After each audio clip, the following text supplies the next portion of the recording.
बड़ा मुश्किल है समझाना कि मरने के बाद क्या होता है। नचिकेता ने पूछा था यमराज से, क्योंकि इसका उत्तर तो यमराज ही दे सकते हैं। यमराज कौन? मृत्यु के ऊपर अधिकार यमराज का है। कहाँ तो महत्वपूर्ण प्रश्न ये आया है ग्रंथों में कि मरने के बाद क्या होता है ये जानना है, परंतु उस मरने और पिता की प्रसन्नता वापस घर लौटने के बीच में ये जो दूसरा प्रश्न है ये भी बड़ा महत्वपूर्ण है कि स्वर्ग साधक अग्नि क्या है, स्वर्ग यानी स्वर्ग कैसे प्राप्त होता है। एक वाजश्रवस ऋषि थे और उनके मन में ये बात आई कि संसार को कैसे जीता जाए। विश्वजीत यज्ञ भी कुछ इस तरह का था कि विश्व को जीतना है, पर कैसे। मरने के बाद आदमी कहाँ जाता है कोई नहीं जानता। ये जानना बड़ा मुश्किल काम है। बहुत लोगों ने प्रयास किया, बहुत लोगों ने पूछा होगा, मन में ये बात आई होगी कि आखिर जन्म तो हो जाता है, दिखता है कि किसी ने जन्म दिया है, परंतु जब किसी भी कारण से मृत्यु होती है तो पंचभूत यहीं रह जाते हैं। इसके अंदर का आदमी कहीं चला जाता है, वो जीव, वो आत्मा कहीं चली जाती है। कहाँ जाती है कोई नहीं पता। कभी कभार पुनर्जन्म के कुछ केस आते हैं, तब पता लगता है कि ये पूर्व जन्म में ये था। सबके बारे में नहीं पता लगता, परंतु कहाँ जाता है उसकी जो घटनाएं हैं ऊपरी जगत की, वो कुछ हद तक लोगों के समान अनुभव रहे हैं कि ऊपर कोई हिसाब किताब रखने वाला, लंबी दाढ़ी वाला कोई व्यक्ति है, कोई चित्रगुप्त है, कोई यमराज है जो सबका हिसाब रखता है, जिसके अधिकार में इस मर्त्य लोक के यानी इस पृथ्वी के जितने प्राणी हैं जो जन्म लेते हैं वो सब उसके अधिकार में आते हैं। मृत्यु का शासन उन सब के ऊपर है, हम सब के ऊपर है। नचिकेता की छोटी सी कहानी है, परंतु छोटी सी कहानी एक बहुत बड़ा रहस्य खोल देती है। आत्मा अमर है, हम सब जानते हैं।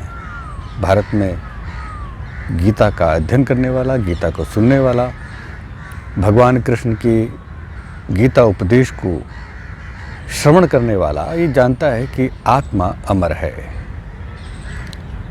अजो नित्यः शाश्वतोऽयं प्राणो न हन्यते हन्यमाने शरीरे, कि आत्मा तो अजन्मा है, पुराण है, मतलब बहुत प्राचीन है, सनातन है। शरीर के नष्ट होने से भी ये नष्ट नहीं होता। नचिकेता 5 साल का बालक था। उसके पिता ने एक विश्वजीत यज्ञ किया जिससे देवता लोग प्रसन्न हो। देवता लोग प्रसन्न हो इसलिए उसने अपनी सारी संपत्ति दान करनी प्रारंभ कर दी। यज्ञ हुआ, उसमें सब संपत्ति दान कर दी गई, गौएं दान हुई, परंतु वो गौएं जब नचिकेता ने देखा कि इसमें तो अधिकांश गौएं बूढ़ी हैं, अंधी हैं, जिनका दूध दुहा जा चुका है, जो अब दूध नहीं दे सकती, जो अपना पानी पी चुकी हैं, अब जिनको केवल शरीर उनका इतना दुर्बल हो गया, अब उनको केवल सेवा ही चाहिए, वो किसी के उपकार नहीं आ सकती। सभी मनुष्यों के साथ ऐसा होता है कि एक समय उसका शरीर सामर्थ्यवान होता है, बलवान होता है, वो किसी के काम आ सकता है, परंतु एक समय बाद इस शरीर को वृद्धावस्था आती है। ये वृद्धावस्था सेवा मांगती है, सेवा मांगती है, सेवा। इससे और अधिक कुछ उपकार हो ना हो, परंतु उसको सेवा तो चाहिए ही। तो ऐसी गौओं को दान करने का क्या लाभ होगा, ये सोच कर नचिकेता ने अपने पिता से कहा, मैं भी तुम्हारा पुत्र हूँ, मुझे किसे दान करोगे। अब बालक हठी था, बार बार पूछता रहा, पिता टालते रहे, पर जब देखा कि अधिक बार इन्होंने पूछ लिया है बच्चे ने, तो उसे कहा कि मैं तुझे यम को देता हूँ। आवेश में कहा, क्रोध में कहा। वज्रश्रवा ऋषि ऋषि परंपरा से थे और उद्दालक ऋषि के उत्तराधिकारी थे। उद्दालक ऋषि ज्ञानी, वेदों के जानने वाले, उनका उत्तराधिकारी भी ज्ञानी। जब वो ये कह रहे हैं कि मैं तुझे यम को देता हूँ, तो निश्चित रूप से बड़ी गहरी बात है। अब यम कौन है? यमराज भी हो सकते हैं। महाभारत में भी ये कथा आती है, अनुशासन पर्व में, और वराह पुराण में भी ये कथा आती है। तैत्तिरीय ब्राह्मण का ये उपनिषद है, कठोपनिषद, जिसका संबंध ऋग्वेद से है। तो बात बड़ी गहरी है कि मैं तुझे यम को देता हूँ, यमराज को देता हूँ।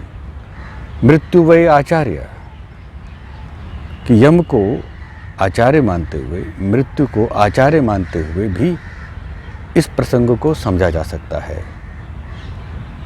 क्योंकि यमराज तो ऊपर कहीं किसी लोक में है, यमलोक में है, तो बालक उनके घर कैसे पहुंच सकता है?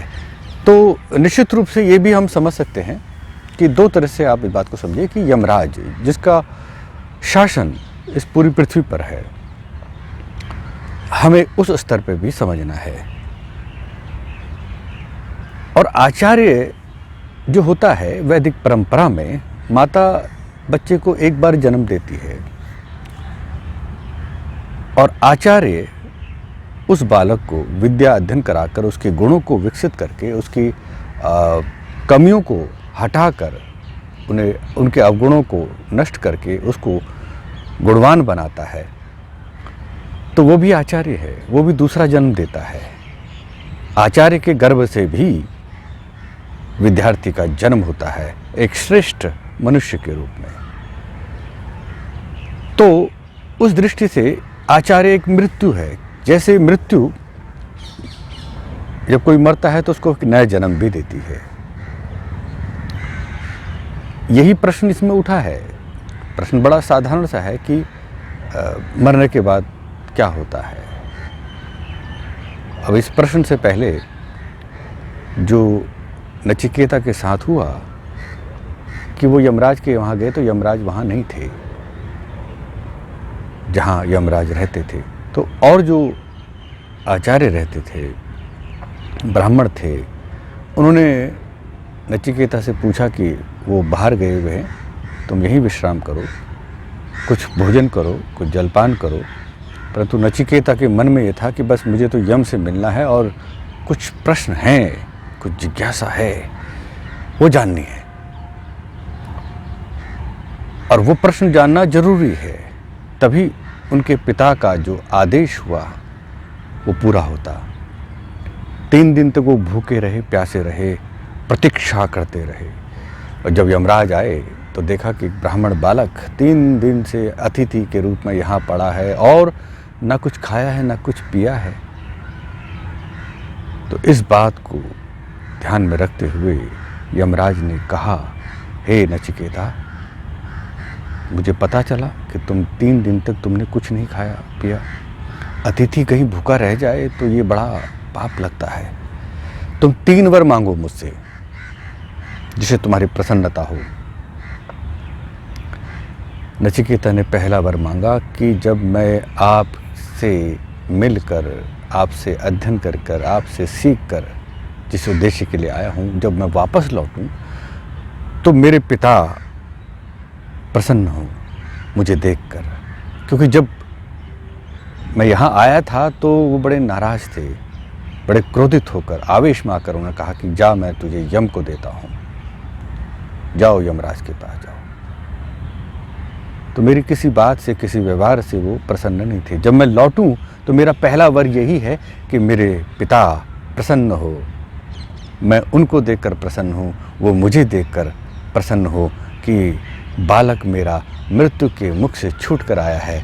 ऐसे ही जैसे कोई माँ बाप बच्चे को गुरुकुल भेजते हैं तो फिर कोई संबंध नहीं रहता, क्योंकि आचार्यवान पितृवान, पिता और आचार्य ये सब देवता हैं, पूजनीय हैं। मातृमान पितृमान आचार्यवान पुरुषो वेदेति इति शास्त्र विधे, कि माता, पिता और गुरु, इन तीनों को ही देवता तुल्य मानना चाहिए। तो जब गुरुकुल में बच्चे को भेजते हैं, आजकल की तरह नहीं, प्राचीन परंपरा, वैदिक परंपरा में बच्चा आचार्य के गुरुकुल में जाता था और फिर अपने माता पिता से कोई संबंध तब तक नहीं जब तक कि विद्या पूर्ण ना हो जाए, या तब तक कि जब तक कि उसकी इच्छा वापस आने की ना हो। कितना अध्ययन करे ये व्यक्ति विद्यार्थी पर निर्भर है। अगर उसे लगता है कि वो और अधिक नहीं पढ़ सकता तो एक निश्चित अवधि के बाद उसे वापस लौटना पड़ता है, लौट जाता है, ये उसका अधिकार है। तो ये कह रहे हैं कि जब मैं वापस लौटूं तो पिता प्रसन्न हो मुझे देखकर और मैं उन्हें देखकर प्रसन्न हूँ, क्योंकि मृत्यु के मुख से लौटा हुआ व्यक्ति अलग आनंद देता है। वैसे ही जैसे पूर्ण विद्या अध्ययन करने के बाद, जिसे हम समावर्तन संस्कार कहते हैं, जब व्यक्ति पढ़ लिख के वापस अपने घर में आए तो परिवार के समस्त सदस्य, पिता, माता और भी जो भी वरिष्ठ बुजुर्ग हैं, संबंधी हैं, वो सब प्रसन्न होते हैं कि हमारा घर का बालक वापस आ गया। अब ये पूर्ण विद्या, पूर्ण अध्ययन करके आया है, अब ये कुछ श्रेष्ठ कार्य करेगा, कुल का नाम रोशन करेगा। तो वैसे ही जैसे प्रसन्नता होती है बच्चे के लायक बनने पर, ऐसे ही प्रसन्नता उनके मन में हो। यमराज ने कहा कि तथास्तु, तुम ये वर जो तुमने मांगा है अवश्य पूर्ण होगा। अब दूसरा वर मांगो। दूसरा वर मांगा कि मुझे स्वर्ग साधक अग्नि का उपदेश कीजिए। ये बड़ा महत्वपूर्ण है कि ये स्वर्ग साधक अग्नि है क्या आखिर। कहाँ तो महत्वपूर्ण प्रश्न ये आया है ग्रंथों में कि मरने के बाद क्या होता है ये जानना है, परंतु इस मरने और पिता की प्रसन्नता वापस घर लौटने के बीच में ये जो दूसरा प्रश्न है ये भी बड़ा महत्वपूर्ण है कि स्वर्ग साधक अग्नि क्या है। स्वर्ग यानी स्वर्ग कैसे प्राप्त होता है। इतना शोर मचा हुआ है, सब पुण्य कर रहे हैं, यज्ञ कर रहे हैं, किस लिए? कि स्वर्ग की प्राप्ति होगी, स्वर्ग के सुख भोगेंगे, दिव्य भोगों का आनंद होगा। वो स्वर्ग साधक अग्नि है क्या? यमराज ने कहा ठीक, इस स्वर्ग साधक अग्नि का भी उपदेश मैं तुझे करता हूं। और ये कहा कि ये 3 संधियों में ये अग्नि प्रकट होती है। एक स्तर से दूसरे स्तर पर के बीच में एक संधि होती है, बीच का हिस्सा जो 2 चीज़ों को जोड़ता है, उसे संधि बोलते हैं। जैसे रात हो रही है, सूर्य अस्त हो चुका है, तो ये दिन और रात का जो मिलन है ये भी संध्या काल है, ये संधि वेला है। तो इसी संधि से संध्या काल हो गया। अब रात अगले दिन से मिलेगा तो उस काल को भी हम संधि काल मानेंगे कि 2 समय की संध्या, सुबह की और शाम की। तो ऐसे ही 2 स्तर पर, क्योंकि स्वर्ग बहुत ऊपर की चीज़ है, अभी पृथ्वी की जो कॉन्शियसनेस है, चेतना है, उस चेतना के ऊपर एक स्तर है, उसके बीच में एक संधि आती है, एक अग्नि वहाँ प्रकट होती है। फिर उस दूसरे स्तर से तीसरे स्तर के बीच में एक संधि आती है, वहाँ एक अग्नि प्रकट होती है। फिर तीसरे और चौथे तल पर फिर एक संधि आती है, वहाँ भी एक तीसरी अग्नि उत्पन्न होती है। तो 3 अग्नियाँ जब परिमार्जित होती हैं, शोधित होती हैं, तो फिर वो एक नई ज्योति का आकार लेती है। चौथी अवस्था में वो अग्नि स्वर्ग साधक अग्नि बन जाती है। जिसने उस अग्नि को पकड़ा, जिसने उस प्रोसेस को, उस प्रक्रिया को अपनाया, चेतना के उन स्तरों को पार किया, वो स्वर्ग तक अवश्य पहुंचता है, स्वर्ग उसके सामने उपस्थित हो जाता है। ये बड़ा एक रहस्य का विषय है कि स्वर्ग है या नरक है, कहाँ है, किस लोक में है। ये शब्दों से तो बहुत कुछ कहा जा सकता है, परंतु जो अनुभव में आता है, असली ज्ञान तो वही है। तो इस असली ज्ञान को, इसको अनुभव करने के लिए ध्यान का जो मार्ग है,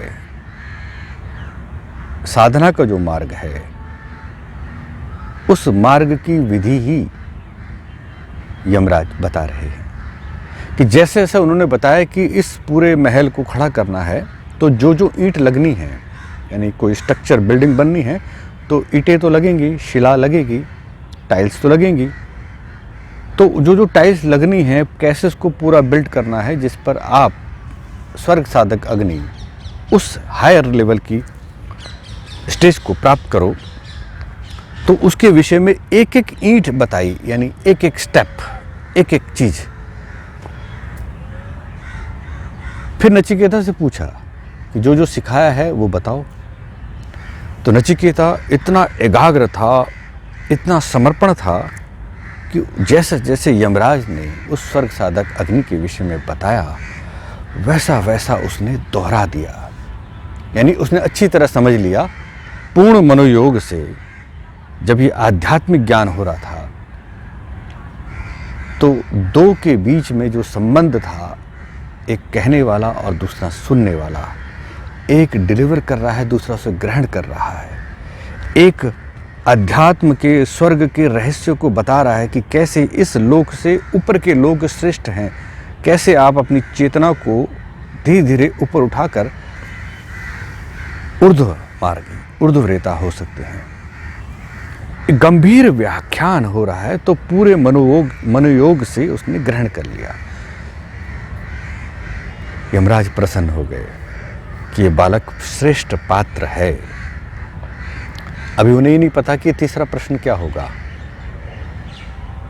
तो उन्होंने कहा कि मैं तुझसे बहुत प्रसन्न हूँ, तुम्हें 3 वर देने का वचन दिया है, 2 तुम्हारे वर हो गए, परंतु जिस तरीके से तुमने इसको समझाया है, समझा है और फिर मुझे परीक्षा दी है कि तुम स्वर्ग साधक अग्नि के विषय में पारंगत हो गए हो। एक ऐसी दिव्य ज्योति है, जब ध्यान में आप बैठते हैं तो आपकी इस पार्थिव भौतिक शरीर जो पंचभूतों का बना है, इसके ऊपर के जो शरीर हैं, इसके ऊपर की जो कॉन्शियसनेस है, चेतना है, इसको आप समझ गए हैं। क्योंकि जैसे हमारे दिमाग है, करोड़ों न्यूरॉन्स होंगे, है ना, वो सब आपस में तालमेल करते हैं, एक दूसरे की बात को समझते हैं, एक दूसरे के साथ कम्युनिकेट करते हैं, एक दूसरे को समझते, एक रूप हैं। ऐसे ही ब्रह्मांड भी, जितनी सारी गैलेक्सीज हैं, वो भी एक दूसरे को समझती हैं, उनमें भी एकता है। उनमें एक दिमाग है, ब्रह्मांड में एक दिमाग है, ब्रह्म एक चेतना है। ऐसा समझिए कि हम करोड़ों मनुष्य, करोड़ों प्राणी किसी जीव के अंदर रह रहे हैं, किसी चेतना के अंदर रह रहे हैं। वो ब्रह्मांड भी एक चेतना है। तो कैसे अपनी फिजिकल इस कॉन्शियसनेस को हम सुपर कॉन्शियसनेस में शिफ्ट कर सकते हैं।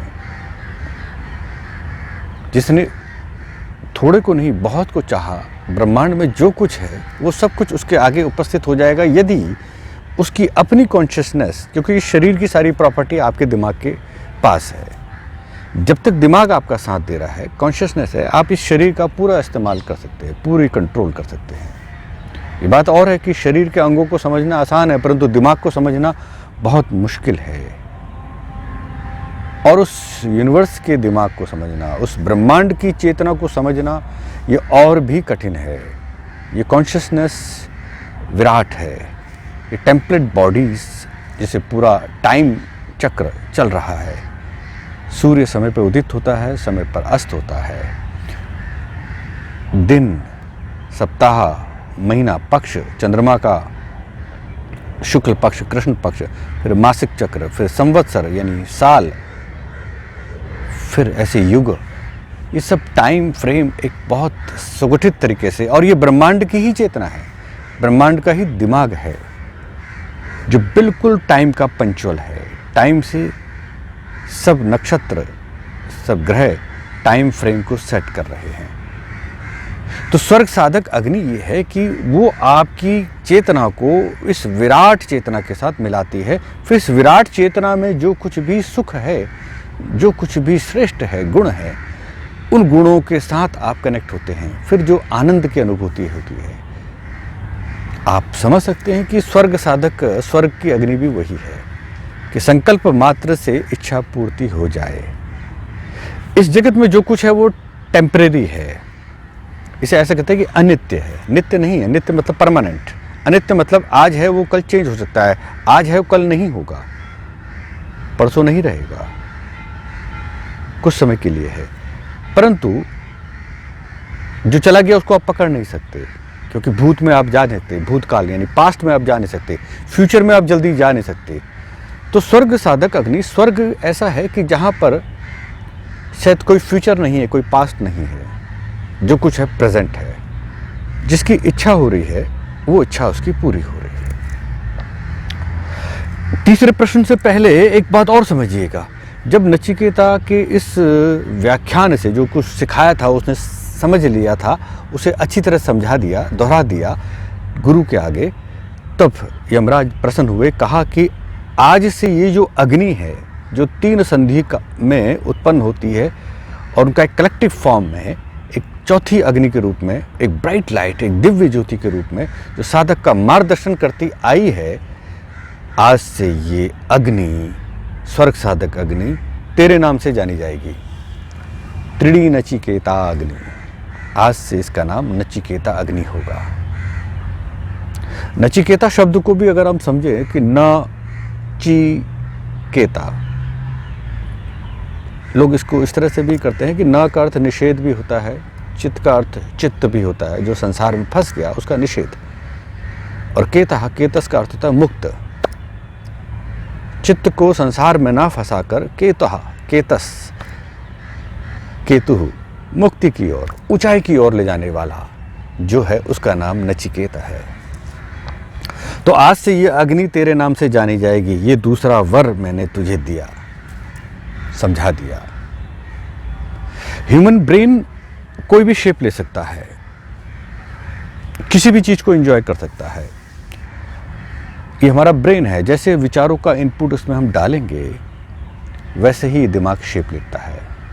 अगर हमने पशु जगत के किसी प्राणी के समान व्यवहार करना शुरू किया, हमने वैसा सोचना शुरू किया, मान लीजिए कुत्ते का हम उदाहरण देते हैं, तो हमारा विचार, आहार, व्यवहार, ये सब कुछ उस पशु के समान होने लगेगा। तो इस मनुष्य के बाद व्यक्ति का जो अगला जन्म होगा या इस जन्म में जो उसकी आगे गति होगी, लगभग वो पशुवत व्यवहार के कारण पाश्विकता उसको बांध लेगी, उसके चित्त को, और वो पशु जगत की ओर बढ़ने लगेगा। निश्चित रूप से दिमाग वैसे ही शेप लेना शुरू कर देगा, वैसे ही हिंसक रहेगा, वैसे ही कामी रहेगा, और उसका निश्चित रूप से अगला जन्म पशु का होगा। बात और है कि किसी का मन करे कि आकाश में उड़ना है और वो उड़ने के ही ख्वाब देख रहा है, तो निश्चित रूप से वो पक्षी रूप में जन्म लेगा और उस आकाश को एंजॉय करेगा। उड़ना भी एंजॉय करना है। किसी को पानी में तैरना है तो मछली बनेगा, जल का प्राणी बनेगा और पानी को एंजॉय करेगा। परंतु बड़ा खतरनाक ये खेल है, ये माया एक खतरनाक खेल बन जाता है।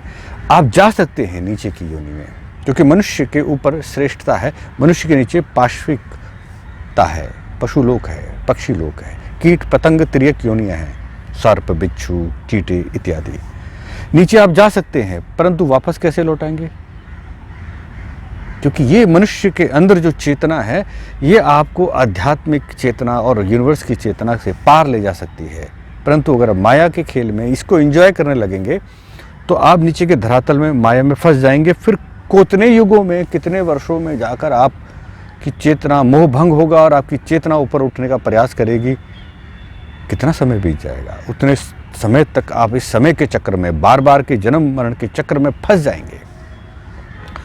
ये ज्ञान इसीलिए है कि मरने के बाद क्या होता है ये जान लें।